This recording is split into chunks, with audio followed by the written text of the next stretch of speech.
O que será que transforma uma pessoa comum numa lenda? E, mais intrigante ainda, o que faz essa mesma lenda desmoronar sob o peso da própria grandeza? Hoje a gente vai mergulhar em algumas das histórias de liderança mais antigas que existem para tentar decifrar esse padrão. Sabe, essa montanha-russa de ascensão heróica e da inevitável falha humana. Para começar essa nossa análise, vamos guardar uma pergunta central na cabeça. Afinal, o que define um verdadeiro líder? É a força? A sabedoria? Quem sabe a fé? Essa pergunta vai ser tipo a nossa bússola, sabe? Guiando a gente por essa jornada. Então, o nosso ponto de partida é uma ideia fundamental. Para esses líderes que a gente vai analisar, o poder não era algo que se buscava por ambição. Não, era um chamado, quase um fardo, na verdade, que era confiado a eles. Olha só o caso de Saul, por exemplo, o primeiro rei de Israel. Ele não fez campanha, não pediu voto, a narrativa diz que o Espírito de Deus simplesmente se apoderou dele. Pensa no peso disso. Já cria uma expectativa gigantesca desde o começo. O poder não foi pego à força, foi dado. E é justamente essa origem divina da autoridade dele que vai definir tanto a glória do início quanto, a profundidade da queda que veio depois. E aí, a partir desse chamado, a gente começa a ver a ascensão. É a fase do herói, sabe? Marcada por uma fé que não se abala e uma coragem que parece até sobre-humana. É exatamente aqui, nos momentos de crise, que os ideais de liderança são forjados. Essa ordem dada a Josué é praticamente o manual do líder ideal nessa fase de ascensão. A mensagem é muito clara. A força não vem da pessoa, mas da confiança numa missão maior. O verdadeiro inimigo, na verdade, é o medo, e a coragem se torna um ato de fé.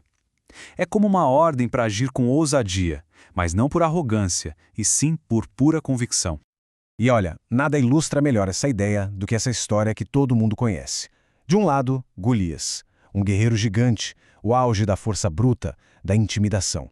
E do outro, Davi, um pastor, um garoto, sem armadura, todo mundo olhava e pensava que era uma luta impossível. O desequilíbrio de poder aqui é absurdo, é total. Mas presta atenção de onde vem a confiança do Davi. Ele não fala, minha mira é melhor ou eu sou mais rápido, nada disso.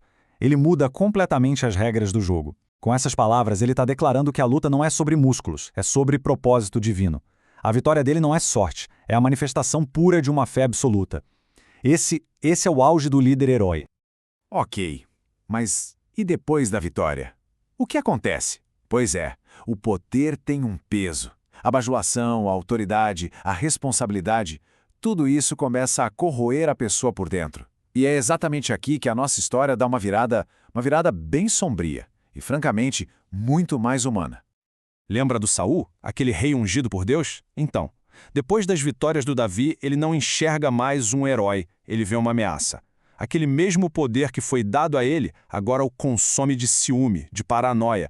E essa frase, tão simples, marca o começo do fim para ele. Mostra como o medo de perder o poder pode ser muito mais destrutivo que qualquer inimigo lá fora. E o próprio Davi, o nosso herói por excelência. Dá uma olhada nessa progressão. É uma jornada que é, ao mesmo tempo, impressionante e bem perturbadora.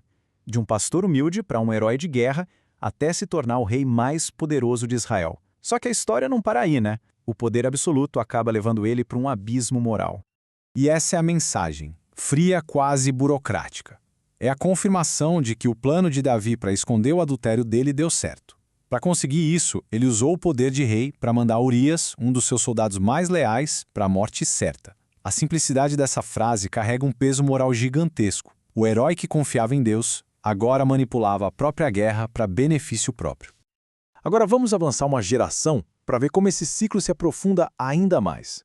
O rei Salomão, filho de Davi, ele representa o auge da glória do reino. A história dele é a mistura perfeita de uma sabedoria que ninguém tinha igual e uma fraqueza terrivelmente humana. Para ter uma ideia da dimensão do sucesso do Salomão, é só olhar para esse número, 666 talentos de ouro. E essa era a quantidade que chegava para ele todo ano. Isso significa uma era de paz, de prosperidade, de uma influência internacional que nunca tinha sido vista antes. Era o topo, o ápice absoluto, o sonho de qualquer líder, né? E aí que está o paradoxo. No meio de toda aquela riqueza, de toda aquela sabedoria, Salomão se desviou. Se desviou justamente dos princípios que construíram o reino dele. A consequência foi direta e foi devastadora. Essa advertência divina mostra que não tem sucesso material no mundo que proteja um líder da sua responsabilidade moral. Aquela era de ouro, no fim das contas, era bem frágil. Então, tá. Depois de acompanhar essas trajetórias tão dramáticas, de Saul, de Davi, de Salomão, que lição fica? O que essas histórias tão antigas podem nos ensinar sobre a natureza da liderança hoje?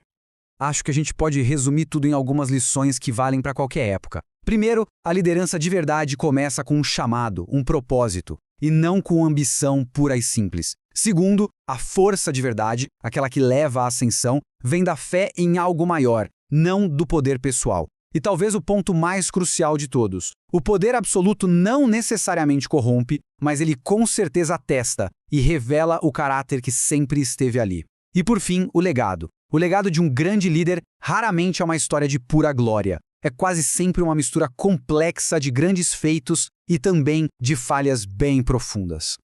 E tudo isso nos deixa com uma pergunta final. Uma pergunta que ecoa desde aqueles tempos antigos até os dias de hoje. Se o poder pode corromper até os maiores heróis, como a gente faz para proteger os nossos ideais? Como proteger qualquer ideal dessa influência que parece corroer tudo? A busca por essa resposta talvez seja a lição mais importante de todas. Valeu por acompanhar essa reflexão